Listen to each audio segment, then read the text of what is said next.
Welcome to the Rim Break Rodeo. We hope this video helps. In this video, I will show you how to make delicious pudding du pain. This timeless dessert is surprisingly easy to create, using ingredients you likely already have. We'll start by preparing our bread, cutting it into 1-inch cubes. This foundational step ensures your pudding has the perfect texture. Get ready to transform humble ingredients into a truly delightful treat that everyone will love.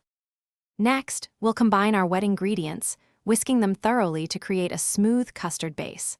Gently pour this mixture over your prepared bread cubes, ensuring every piece is well coated.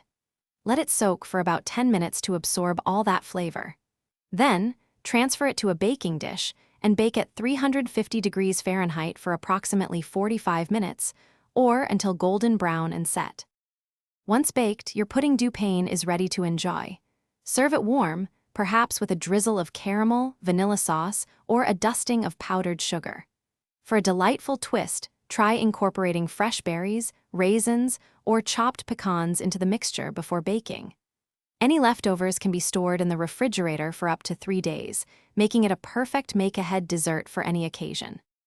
For the best results, always use slightly stale bread. It absorbs the custard better, leading to a richer texture. Feel free to experiment with different types of bread, like brioche or challah, for unique flavors.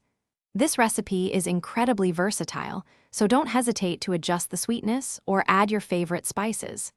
It's a simple, comforting dessert that brings joy with every bite. Don't forget to check the description below for a link to those amazing socks and other great deals. Thanks for watching. Consider subscribing if we helped you.